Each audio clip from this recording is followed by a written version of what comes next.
Hello friends, welcome back to Centre of Success. तो friends, फिर से आप लोगों के लिए बिहार एसएससी बिहार कर्मचारी चयन आयोग के द्वितीय इंटर स्तरीय संयुक्त प्रतियोगिता परीक्षा 2023 के लिए रुक्मणी प्रकाशन का द प्लेटफॉर्म वॉल्यूम 2 का प्रैक्टिस सेट नंबर 3 लेकर आ गया हूं। इससे पहले कि दोस्तों, अगर आपने प्रैक्टिस सेट नंबर 1-2 नहीं देखे हैं तो लिंक डिस्क्रिप्शन में आप जाकर वहां से देख सकते हैं। तो चलिए फटाफट वीडियो को लाइक कर दीजिए, अपने दोस्तों के साथ शेयर कर दीजिए और चैनल पे पहली बार आए हैं तो चैनल को सब्सक्राइब कर दीजिए और बेल आइकन को दबा दीजिए ताकि जब भी मैं महत्वपूर्ण वीडियो डालूँ तो सबसे पहले नोटिफिकेशन आपके पास पहुँचे। तो दोस्तों, वीडियो को अंत तक, शुरू से अंत तक जरूर देखिएगा। तो चलिए शुरू करते हैं। आपका पहला प्रश्न आपके फोन स्क्रीन पे बोला जा रहा है कि भारतीय पैरा एथलीटों ने चीन के हांगझू में आयोजित एशियाई पैरा खेलों में कुल कितने स्वर्ण पदक जीतकर इतिहास रच दिया है। तो कुल पदक की संख्या 111 है, उसमें स्वर्ण पदक जीतकर 29 की संख्या है। ऑप्शन डी इसका सही उत्तर हो जाएगा। वही 29 स्वर्ण, 31 रजत एवं 55 कांस्य पदक भारत की टीम ने जीता है। तो ऑप्शन डी इसका सही उत्तर हो जाएगा। एशियाई पैरा खेल जो कि 2022 का शुभंकर थे फेफेही, वही एशियाई पैरा खेल 2022 का उद्घाटन समारोह में भारतीय ध्वजवाहक जो कि पारुल परमार बैडमिंटन खिलाड़ी और अमित कुमार सरोहा जो कि ये पैरा क्लब थ्रोअर थे। पैरा एशियाई खेलों के बाद हर 4 साल में दिव्यांग एथलीटों के लिए आयोजित किया जाता है। तो इस प्रकार आपका ऑप्शन डी सही उत्तर हो जाएगा। अगला प्रश्न बोला जा रहा है कि भारतीय मूल की किस लेखिका को ब्रिटिश एकेडमी बुक प्राइज 2023 प्रदान किया गया है। तो ये नंदिनी दास को। ऑप्शन ए इसका सही उत्तर हो जाएगा। एवं उनकी पुस्तक भी है quoting India, England, Mughal India and the origins of a empire के लिए पुरस्कार भी प्रदान किया गया था। अगला प्रश्न, यूनेस्को द्वारा अमूर्त सांस्कृतिक विरासत की सूची में शामिल गरबा किस राज्य से संबंधित है। तो ये गुजरात से है। ऑप्शन बी इसका सही उत्तर हो जाएगा, जो कि एक लोक नृत्य का एक रूप है जो 9 दिवसीय हिंदू त्यौहार नवरात्रि के दौरान किया जाता है। गरबा के साथ गरबी, रास, डांगी नृत्य, हुडो आपका ये प्रमुख गुजरात के नृत्य हैं। अगला प्रश्न, उत्तर कोरिया और दक्षिणी कोरिया को अलग करने वाली अंतर्राष्ट्रीय सीमा रेखा को किस नाम से जाना जाता है। तो ये सैन्य सीमांकन रेखा के नाम से जाना जाता है। ऑप्शन सी इसका सही उत्तर हो जाएगा, जिसे हम 38वां समांतर रेखा भी कहते हैं। वही रेड क्लिफ रेखा, तो ये भारत और पाकिस्तान के बीच की सीमा रेखा है। मैकमोहन रेखा, तो आपका यह भारत और चीन के बीच की सीमा रेखा है।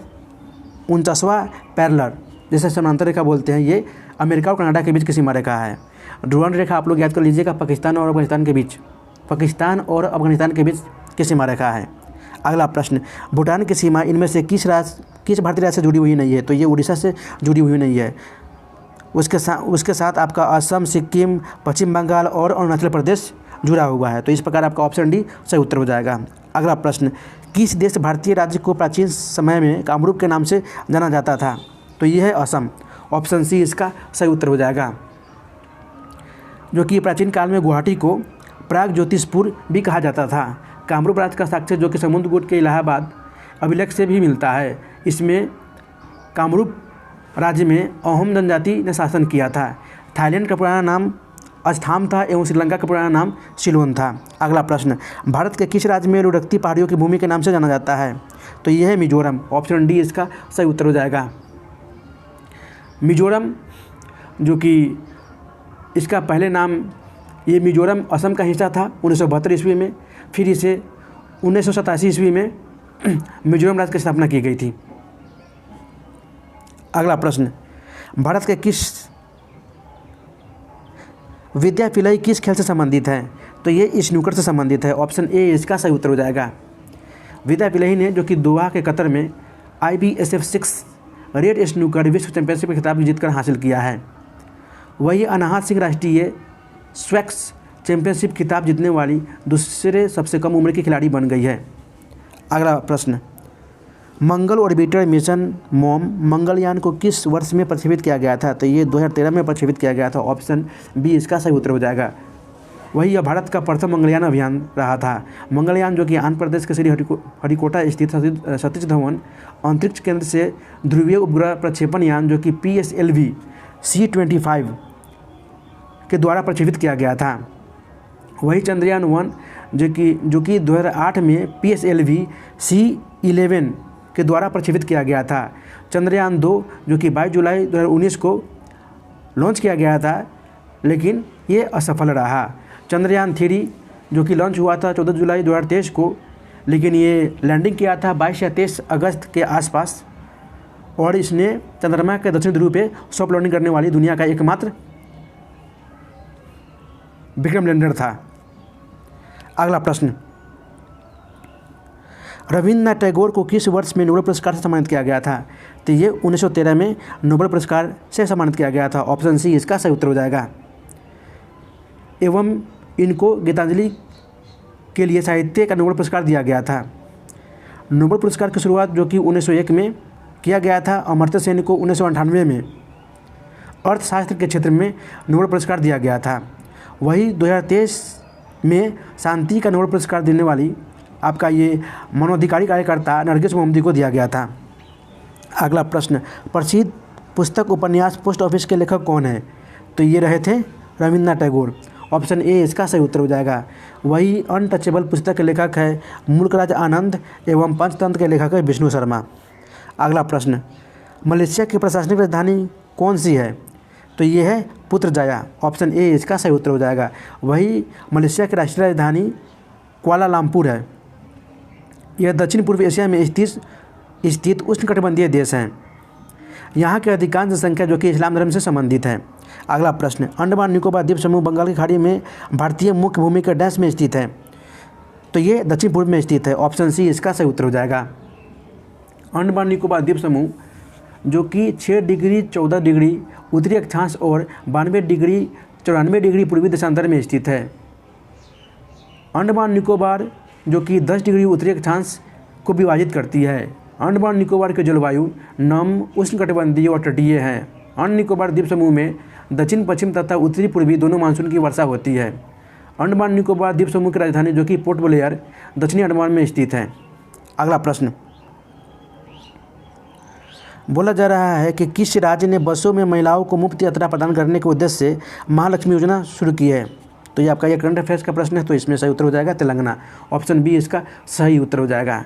महालक्ष्मी योजना का उद्देश्य है जो कि TSRTC बस में महिलाओं को मुफ्त यात्रा प्रदान करना। और हाल ही में तेलंगाना में विश्व के पहले 3D मुद्रित मंदिर का अनावरण किया गया है एवं वर्तमान में वहाँ के मुख्यमंत्री हैं रेवंत रेड्डी जी। अगला प्रश्न, केंद्रीय अप्रत्यक्ष कर और सीमा शुल्क बोर्ड यानी CBIC ने भारत और किस देश के बीच electronic original data exchange system IDOS launch किया है? तो ये है कोरिया के द्वारा लॉन्च किया गया। ऑप्शन बी इसका सही उत्तर हो जाएगा। हाल ही में उत्तर कोरिया ने नई सामरिक परमाणु हमला पनडुब्बी लॉन्च किया है। दक्षिण कोरिया ने जो कि विश्व के सबसे कम प्रजनन दर वाले देश है। सात्विक चिराग की जोड़ी ने ही कोरिया ओपन 2023 का खिताब जीता था। अगला प्रश्न जो कि आपको 31 पे आना होगा। तो फिर देखते हैं कि मिस वर्ल्ड प्रतियोगिता 2023 किस देश में आयोजित किया गया था? तो यह भारत में आयोजित किया गया था। ऑप्शन ए इसका सही उत्तर हो जाएगा। वही मिस यूनिवर्स का खिताब सेनिस पालासियोस ने जीता था। मिस यूनिवर्स हो, मिस वर्ल्ड हो, मिस इंटरनेशनल हो या मिस, ये 4 प्रमुख बड़ी अंतर्राष्ट्रीय सौंदर्य प्रतियोगिताएं हैं। अगला प्रश्न, वह हड़प्पा कालीन नगर जिसका प्रतिनिधित्व लोथल का पुरातत्व स्थल करता है किस नदी पर स्थित है? तो ये भगवान नदी पर स्थित है। ऑप्शन डी इसका सही उत्तर हो जाएगा। हड़प्पा कालीन नगर जो कि लोथल वर्तमान में गुजरात के अहमदाबाद जिले में स्थित है। लोथल जो कि 1954 में रंगनाथ राव द्वारा खोजा गया था। लोथल का तत्कालीन हड़प्पा सभ्यता में वह स्थान था जो सिंध व सौराष्ट्र को जोड़ता था।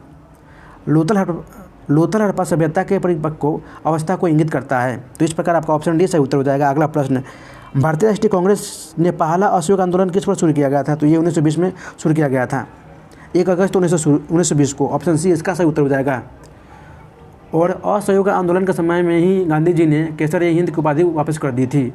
चौरी घटना के बाद गांधी जी ने 12 फरवरी 1922 ईस्वी को असहयोग आंदोलन को समाप्त करने की घोषणा की थी।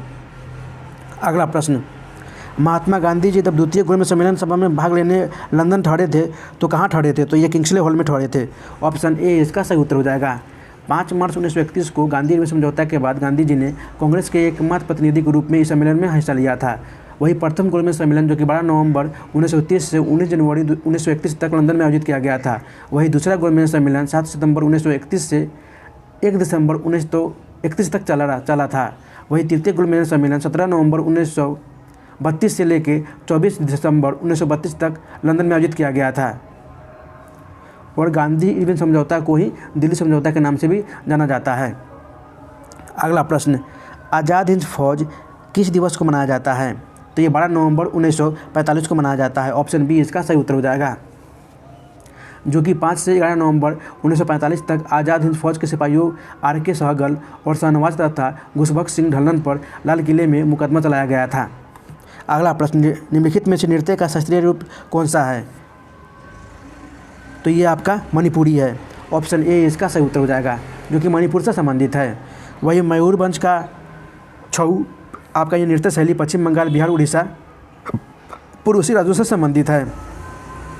भंगड़ा जो कि ये पंजाब की नृत्य शैली है। अगला प्रश्न,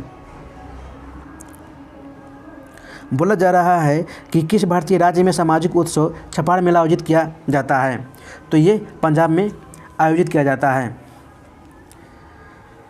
वही विश्व का सबसे पशु मेला सोनपुर मेला, जो कि बिहार में गंगा गंडक नदी के संगम पर स्थित प्रतिवर्ष आयोजित किया जाता है। पुष्कर मेला आपका ये राजस्थान में आयोजित किया जाता है।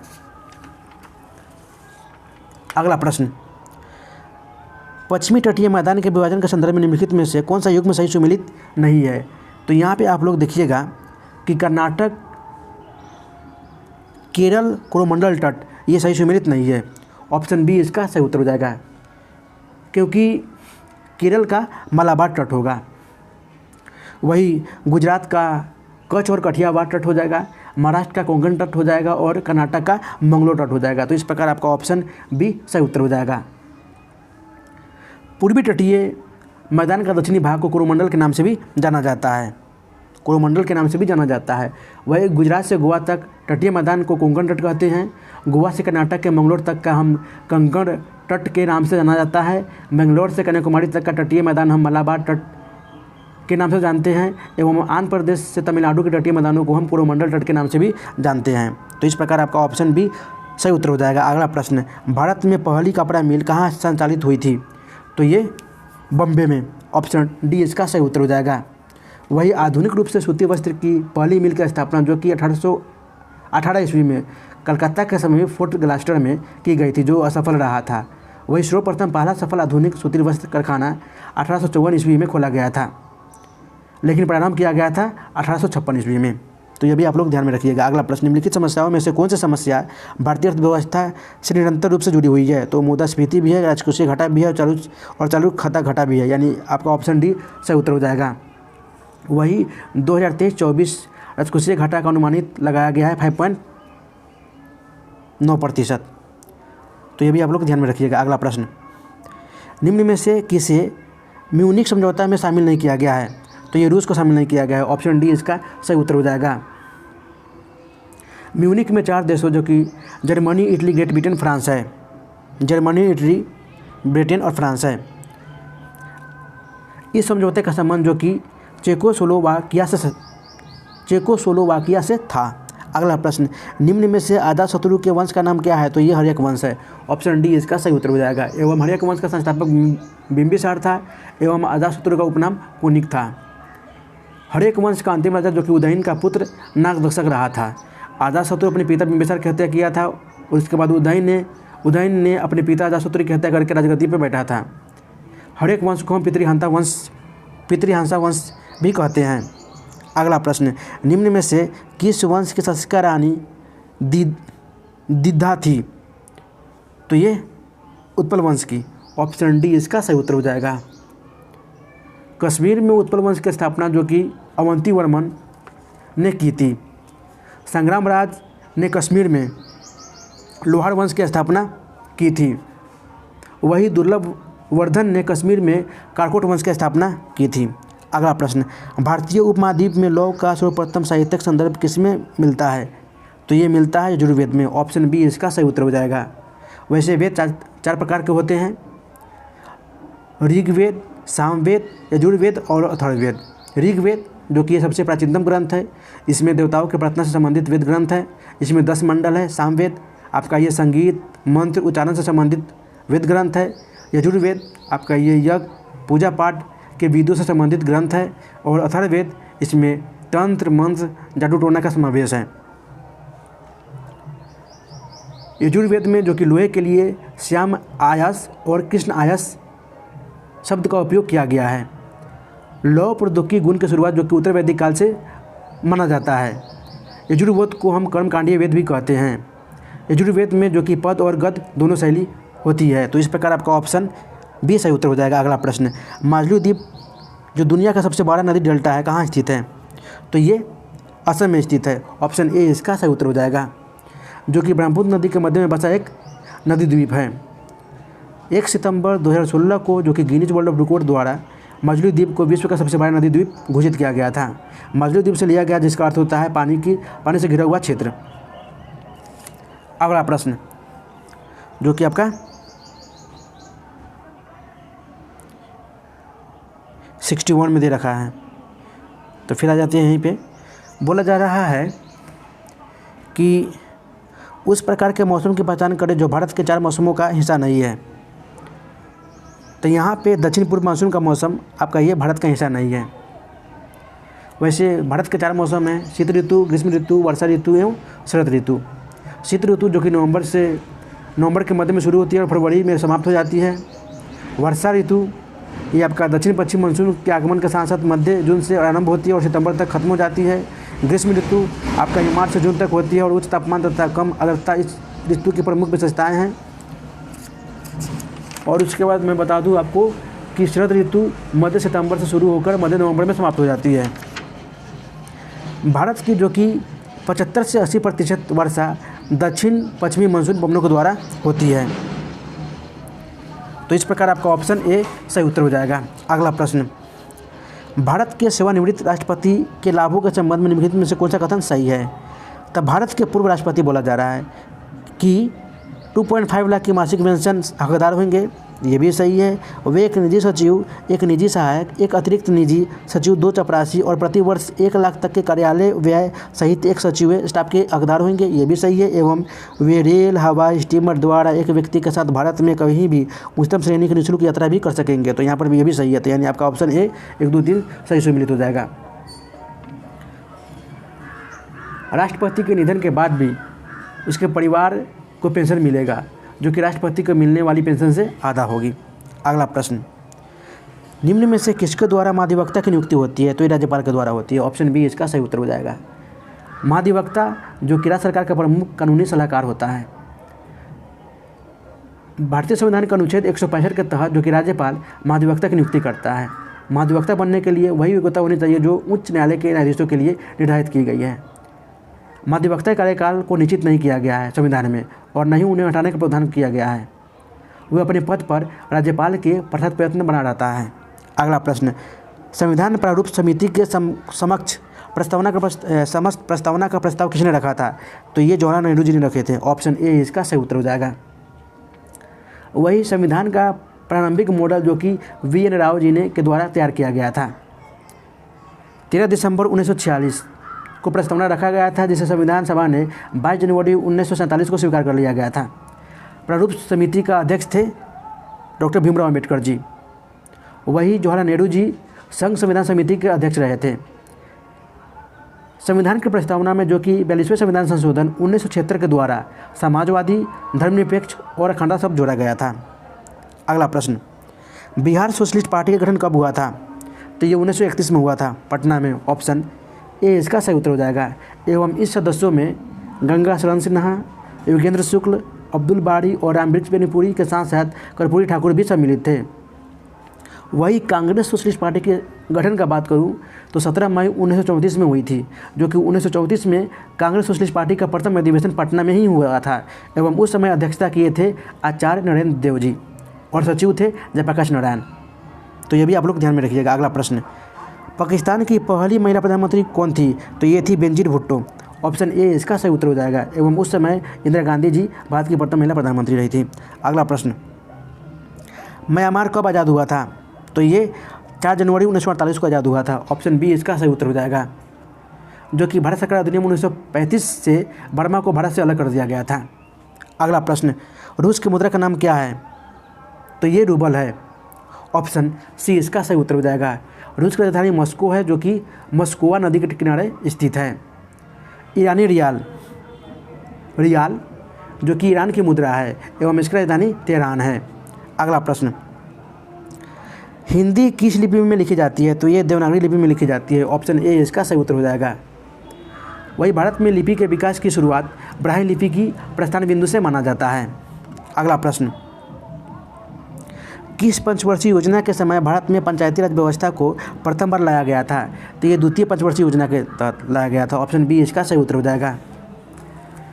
भारत में पंचायती राज व्यवस्था जो कि 2 अक्टूबर 1959 को जवाहरलाल नेहरू जी के द्वारा राजस्थान के नगौर जिले में स्थापित की गई थी, जो कि इसे 73वें संविधान संशोधन 1992 के द्वारा संवैधानिक दर्जा प्रदान किया गया था। अगला प्रश्न, पंचायतें और नगर पालिकाओं के संबंध में भारतीय संविधान में किस वर्ष प्रावधान किया गया है? तो ये 1993 में प्रावधान किया गया है। ऑप्शन डी इसका सही उत्तर हो जाएगा। 73वें संविधान संशोधन 1993 द्वारा 73वें संविधान संशोधन 1993 द्वारा। इस अधिनियम के बाद पंचायती राज अधिनियम का निर्माण करने वाला प्रथम राज्य कर्नाटक है एवं पंचायती राज को संवैधानिक दर्जा देने वाला एल.एम. सिंघवी समिति की सिफारिशों पर किया गया था। तो ये भी आप लोग ध्यान में रखिएगा। अगला प्रश्न, पंचायती राज व्यवस्था का मूल उद्देश्य क्या सुनिश्चित करना था? तो विकास में जनभागीदारी, राजनीतिक जवाबदेही और लोकतांत्रिक विकेंद्रीकरण। तो इस प्रकार आपका ऑप्शन ए केवल 1, 2, 3 सही उत्तर हो जाएगा, जो कि भारतीय संविधान का अनुच्छेद 11 में पंचायती राज प्रणाली से संबंधित है और अनुसूची 12वीं में नगर पालिका से संबंधित है। अगला प्रश्न, देश में सर्वाधिक समृद्धि दर प्राप्त की गई थी? तो ये 10वीं अनुसूची में। ऑप्शन बी इसका सही उत्तर हो जाएगा। ऑप्शन के अनुसार और नहीं तो सबसे ज़्यादा समृद्धि दर 12वीं योजना में प्रकाशित की गई थी। तो 10वीं अनुसूची में 7.6% रहा था। वही 10वीं अनुसूची में, जो कि ऑप्शन में नहीं है, 12वीं अनुसूची में लगभग 8% के आसपास रहा था। तो इस प्रकार आपका ऑप्शन भी सही उत्तर हो जाएगा। अगला प्रश्न, 5वीं पंचवर्षीय योजना का मूल उद्देश्य क्या था? तो गरीबी हटाओ था। ऑप्शन ए इसका सही उत्तर हो जाएगा। गरीबी हटाओ का नारा दिया गया था। 5वीं पंचवर्षीय योजना में, जो कि ग्रामीण गरीबी तथा भूमिहीन किसानों के उत्थान के लिए आर्थिक कार्यक्रमों को लागू किया गया था।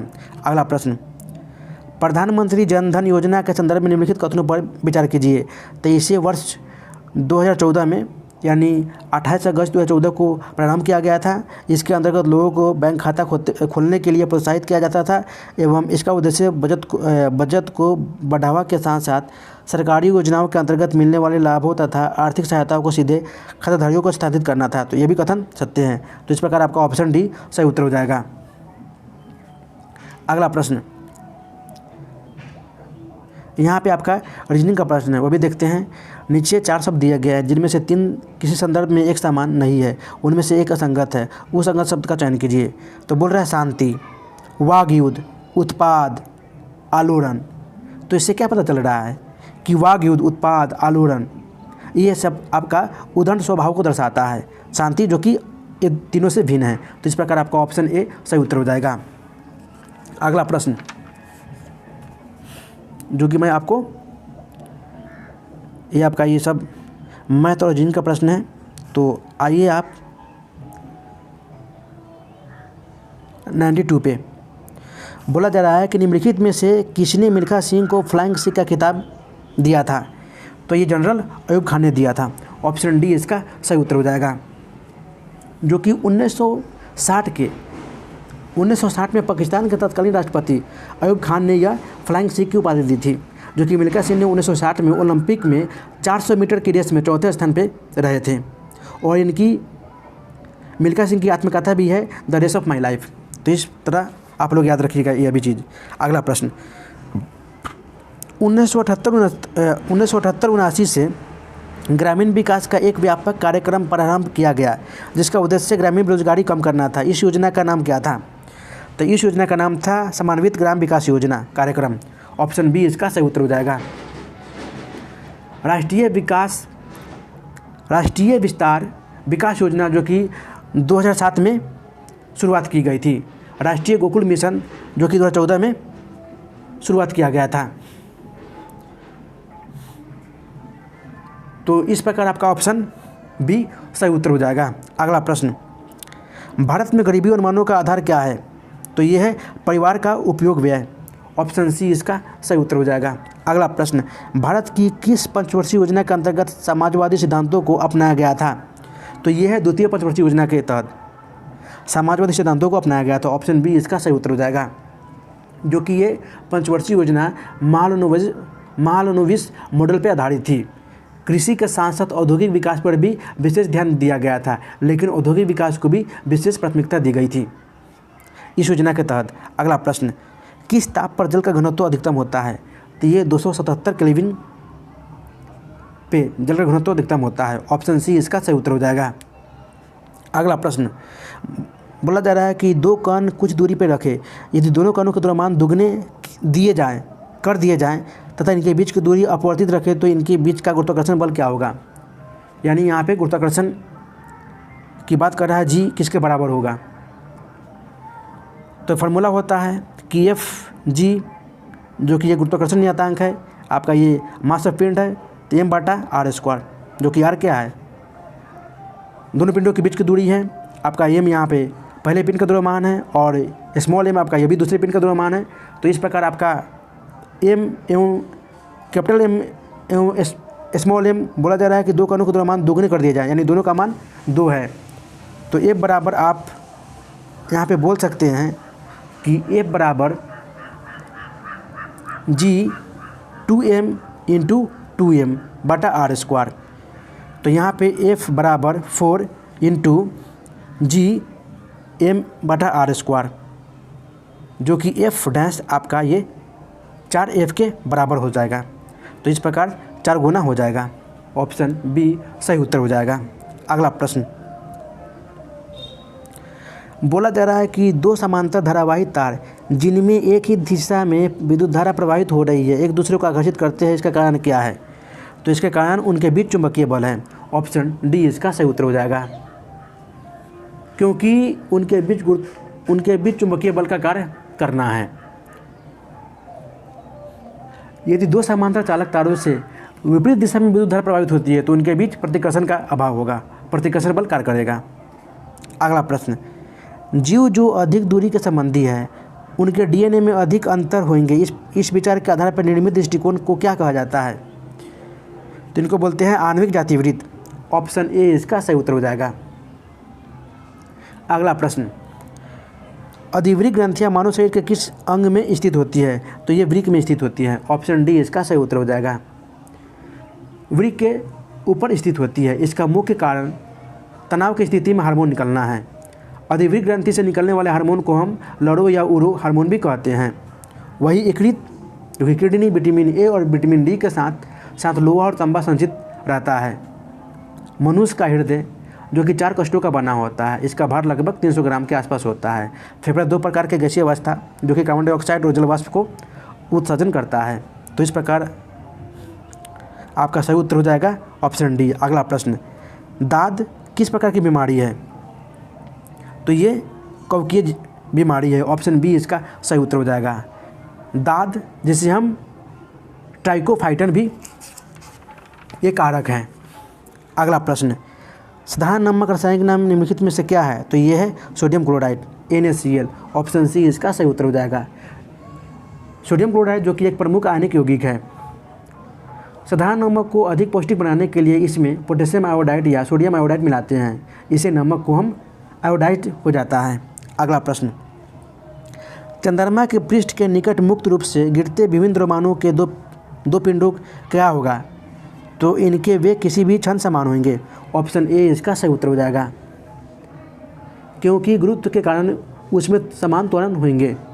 चंद्रमा के पृष्ठ पर गिरते पिंड के किसी भी क्षण वेग भी, जो कि GT/6 के बराबर होगा और G/6 नियत रहेगा, इसलिए किसी भी क्षण वे नियत रहता है। गुरुत्वीय त्वरण, जो कि G बराबर Gm बटा आर स्क्वायर, यहाँ से पिंड ऑफ मास है आपका, ये G गुरुत्वाकर्षण नियतांक है। पृथ्वी से ऊपर जाने पर गुरुत्वीय त्वरण G का मान घटता है या पृथ्वी से तल नीचे जाने पर गुरुत्वीय त्वरण का मान घटता है। पृथ्वी के घूर्णन गति, जो कि गुरुत्वीय त्वरण का मान, ध्रुव पर कोई प्रभाव नहीं पड़ता। अगला प्रश्न, धरावाहक तार कैसा होता है? तो ये न्यूट्रल होता है। ऑप्शन सी इसका सही उत्तर हो जाएगा। वही इलेक्ट्रॉन की कमी से वस्तु को धनावेशित माना जाता है, यानी N पॉजिटिव न्यूट्रॉन की अपेक्षा। वही इलेक्ट्रॉन की अधिकता आपका यहाँ पे न्यूट्रॉन की अपेक्षा ऋणात्मक होता है। आपका यहाँ पे 1 कूलम्ब आवेश जो कि 6.25 गुने 10⁻18 इलेक्ट्रॉन्स होता है। अगला प्रश्न बोला जा रहा है कि यौन संचारित रोग के संबंध में निम्नलिखित में से कौन सा विकल्प सही है। यौन संचारित रोग किसी संक्रमित व्यक्ति से किसी असंक्रमित व्यक्ति में यौन संपर्क के माध्यम से संचारित होने वाला संक्रमण है। HIV, HPV एवं हेपेटाइटिस बी विषाणु STD के लिए जिम्मेदार है। तो यहाँ पे आपका ऑप्शन ए और बी दोनों सही है। बोला जा रहा है कि HIV और HPV ये आपका ह्यूमन इम्यूनोडिफिशियंसी वायरस है और HPV आपका ये ह्यूमन पेपिलोमा वायरस है। हेपेटाइटिस बी जो कि रोग विषाणु के कारण होने वाला ये रोग है जो यकृत को प्रभावित करता है। तो इस प्रकार आपका ऑप्शन सी जो कि ए और बी दोनों सही है। अगला प्रश्न फिर आपका यहाँ से रीजनिंग का प्रश्न शुरू हो गया है। तो फिर मैं आपको 121 पे लाना चाहूँगा। बोला जा रहा है कि आप उस प्रकार की औषधि को क्या कहते हैं जो प्राकृतिक संदेशवाहक की नकल करके ग्राही को सक्रिय करता है। तो ये है एगोनिस्ट। ऑप्शन डी इसका सही उत्तर हो जाएगा। एगोनिस्ट जो कि रासायनिक संदेशवाहक की कमी पर लाभदायक होती है। औषधि ग्राही के रूप में आवंटित होकर इसे प्राकृतिक कार्य में अवरोध उत्पन्न करता है जिसे हम विरोधी कहते हैं। संदेश अवरुद्ध करने के लिए यह लाभकारी होता है। तो इस प्रकार आपका ऑप्शन डी सही उत्तर हो जाएगा। अगला प्रश्न बोला जा रहा है कि अपसमार जिसे मिर्गी बोलते हैं शरीर का कौन सा अंग प्रभावित होता है। तो ये मस्तिष्क होता है। ऑप्शन ए इसका सही उत्तर हो जाएगा। जो कि मस्तिष्क के आंतरिक रोगों के कारण ये होता है। जब रोगी व्यक्ति को दौरा आता है तो वह चिल्लाता है, मुंह से झाग निकलता है और मल पेशाब भी आता है। मनुष्य के मस्तिष्क का वजन जो कि 1400 ग्राम होता है। मनुष्य का मस्तिष्क जो कि अस्थियों के खोल जिसे हम क्रेनियम में बंद रहता है, इसे हम बाहरी आघातों से बचाता है। हृदय जो कि लगभग 300 ग्राम का होता है और यह शरीर का सबसे व्यस्त अंग होता है। यकृत आपका यह मानव शरीर की सबसे बड़ी ग्रंथि है एवं इसका वजन 1.5 से 2 किलोग्राम होता है। वृक्क का वजन 140 ग्राम होता है। अगला प्रश्न DNA के एकल क्षारक युग्म के परिवर्तन को क्या कहते हैं। तो ये कहते हैं बकवास उत्परिवर्तन। ऑप्शन सी इसका सही उत्तर हो जाएगा। उत्परिवर्तन का सिद्धांत जो कि ह्यूगो डी बेरीज ने दिया था। एकल क्षारक युग्म के परिवर्तन बकवास उत्परिवर्तन कहते हैं। अगला प्रश्न बोला जा रहा है कि इनमें से किस तत्वों का घनत्व सबसे अधिकतम होता है। तो ऑस्मियम का घनत्व सबसे अधिकतम होता है। ऑप्शन सी इसका सही उत्तर हो जाएगा। इसका घनत्व जो कि 22.59 किलोग्राम पर सेंटीमीटर क्यूब होता है। वही सबसे अधिक तरल पारा का होता है 13.6 ग्राम पर सेंटीमीटर क्यूब। घनत्व का ऐसा मात्रक जो कि किलोग्राम पर मीटर क्यूब होता है एवं सीजीए मात्रक आपका ग्राम सेंटीमीटर क्यूब होता है। लेड का घनत्व जो कि दे रखा है तो 11.34 ग्राम पर सेंटीमीटर क्यूब होता है एवं प्लेटिनम का घनत्व जो कि ये ऑस्मियम से कम होता है 21.45 ग्राम पर सेंटीमीटर क्यूब होता है। तो इस प्रकार आपका ऑप्शन सी सही उत्तर हो जाएगा। अगला प्रश्न निम्नलिखित में से कौन सा 1897 में खोजा गया पहला विटामिन बी था। तो ये था थायमीन। ऑप्शन डी इसका सही उत्तर हो जाएगा। विटामिन B1 का रासायनिक नाम थायमीन है जो कि 1897 में खोजा गया था। थायमीन की कमी से ही बेरी रोग होता है। विटामिन B2 को हम राइबोफ्लेविन कहते हैं। विटामिन B7 का नाम बायोटीन है और विटामिन बी का रासायनिक नाम फॉलिक एसिड है जो कि फोलेट दे रखा है। तो जो ऑप्शन में ही गलत है लेकिन फॉलिक एसिड दे रखा है। और ऑप्शन डी इसका सही उत्तर हो जाएगा। अगला प्रश्न कौन सा कोशिका अंगक कोशिका के अंदर विषैले पदार्थ एवं औषधि ड्रग्स को अविष रहित करने में मुख्य भूमिका निभाता है। सॉरी दोस्तों, तो ये गोल्जी उपकरण है। सॉरी दोस्तों, आपका इसका सही उत्तर हो जाएगा चिकनी अंतर्द्रवी जालिका है। ऑप्शन सी इसका सही उत्तर हो जाएगा। कोशिका के अंदर जो कि विषैले पदार्थ एवं औषधि ड्रग्स को विष रहित करने में मुख्य भूमिका निभाता है। यह विषैले पदार्थ जंतुओं के भोजन में जंतुओं के शरीर में भोजन, वायु तथा जल के माध्यम से प्रविष्ट होते हैं। रुखड़े अंतःप्रदेवी जलिका के ऊपर ये राइबोसोम पाए जाते हैं जो प्रकाश संश्लेषण में महत्वपूर्ण भूमिका निभाता है। लाइसोसोम को हम आत्महत्या की थैली कहते हैं।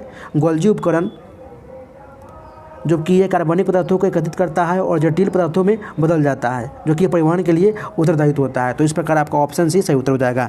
अगला प्रश्न, यदि कोई विलियन नीले रंग के लिटमस को लाल में बदल देता है तो इस विलियन का पीएच मान क्या होगा? तो ये 7 से कम होगा, क्योंकि ये अम्ल है। ऑप्शन बी इसका सही उत्तर हो जाएगा। वही क्षार लाल लिटमस को नीला कर देता है। अम्ल जो कि स्वाद में ये खट्टा होता है। प्रबल अम्ल जो कि विद्युत के सुचालक होते हैं। अम्ल धातु से क्रिया करके ये हाइड्रोजन गैस मुक्त करता है। अम्ल या भस्म या क्षार से प्रतिक्रिया करके लवण और जल बनाता है। तो इस प्रकार आपका ऑप्शन बी सही उत्तर हो जाएगा। अगला प्रश्न, वंशक गति नियम की खोज किसने की थी? तो ये ग्रेगर मेंडल ने की थी। ऑप्शन डी इसका सही उत्तर हो जाएगा। वही प्राकृतिक चयन का सिद्धांत ये चार्ल्स डार्विन ने किया था एवं ह्यूगो डी ब्रीज ने उत्परिवर्तन का सिद्धांत दिया था। अगला प्रश्न, किस हार्मोन के स्राव के कारण हृदय की धड़कन और श्वसन दर में एक साथ वृद्धि होती है? तो ये है एड्रेनालाइन की वजह से। ऑप्शन ए इसका सही उत्तर हो जाएगा। थायरोक्सिन को हम मेटाबॉलिज्म नियंत्रक हार्मोन भी कहते हैं। एवं एस्ट्रोजन आपका ये मादा लिंगी हार्मोन है जो इसका स्त्रावन तरुणावस्था में आरंभ होता है।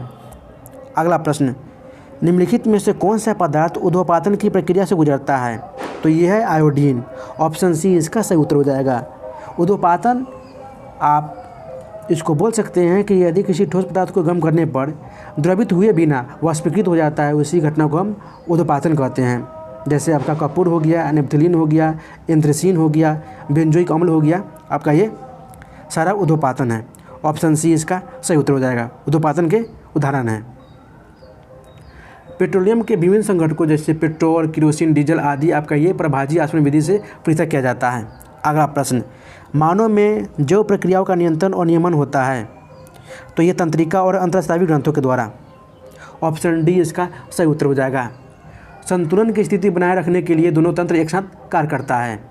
अगला प्रश्न, अनुन्नय प्रेरक तत्वों का मात्रक क्या है?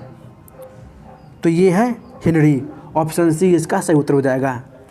जब परिपथ में धारा परिवर्तन से इसके पास स्थित दूसरे परिपथ में प्रेरण होता है, इसी घटना को हम अनुन्नय प्रेरण कहते हैं, जो कि प्रेरित विद्युत माइनस सेल dt अपेक्षा dl अपेक्षा dt के समानांतर होता है। चुंबकीय फ्लक्स का ऐसा मात्रक जो कि ये वेबर होता है। 1 वेबर बराबर 10⁸ मैक्सवेल होता है। प्रतिरोध का मात्रक जो कि ओम होता है। और चुंबकीय फ्लक्स घनत्व या चुंबकीय क्षेत्र की इकाई को हम गॉस कहते हैं। अगला प्रश्न, निम्न प्रजातियों में किसमें एक परमाणु की ऑक्सीकरण संख्या 6 होती है? तो इसका सही उत्तर हो जाएगा CrO2 Cl2। ऑप्शन डी इसका सही उत्तर हो जाएगा। वही MnO4 निगेटिव का ऑक्सीकरण संख्या 7 होगा। उसके बाद क्रोमियम Cn के पावर 3 निगेटिव का मान ऑक्सीकरण संख्या 3 होगा। वही निकेल F के पावर 2 निगेटिव का मान हो जाएगा 4 ऑक्सीकरण संख्या। तो इस प्रकार आपका ऑप्शन डी सही उत्तर हो जाएगा। अगला प्रश्न, बोला जा रहा है कि समुद्र तट के सहारे कोहरे के निर्माण का क्या कारण है? तो ये है अभिवहन। ऑप्शन ए इसका सही उत्तर हो जाएगा। सूर्य के विकिरण से पृथ्वी गर्म होता है। आणविक सक्रियता द्वारा पदार्थ के माध्यम से होने वाला ऊष्मा को हम संचालन कहते हैं। किसी पदार्थ में एक भाग से दूसरे भाग की ओर उनके तत्वों के एक साथ ऊष्मा के संचार को हम संवहन कहते हैं। संवहन क्रिया केवल जो कि तरल और गैसीय अवस्था में ही होता है। अगला प्रश्न, निम्नलिखित में से कौन सा कथन गलत है? तो ट्रोजन जो कि स्वयं को दोहराता है और अन्य फाइलों को संक्रमित करता है, यह कथन गलत है। ऑप्शन सी इसका सही उत्तर हो जाएगा। ट्रोजन जो कि हॉर्स का मुख्य उद्देश्य सिस्टम से मूल्यवान डाटा चुराना होता है। ट्रोजन जो कि हॉर्स को दूर से नियंत्रित किया जा सकता है। ट्रोजन हॉर्स मेलवेयर का एक रूप है जो कंप्यूटर सिस्टम या कंप्यूटर नेटवर्क के बारे में कुछ महत्वपूर्ण जानकारी प्रदान करना है। तो इस प्रकार आपका ऑप्शन सी सही उत्तर हो जाएगा। तो दोस्तों अगर वीडियो अच्छी लगी हो तो वीडियो को लाइक कर दीजिए। अगर आप शुरू से अंत तक जरूर बने हैं इस वीडियो के साथ तो आपको बहुत बहुत धन्यवाद। चैनल पर पहली बार आए हैं तो चैनल को सब्सक्राइब कर दीजिए और बेल आइकन को दबा दीजिए। तो फिर मिलते हैं नेक्स्ट वीडियो में, तब तक के लिए गुड बाय, जय हिंद, टेक केयर ऑफ योरसेल्फ।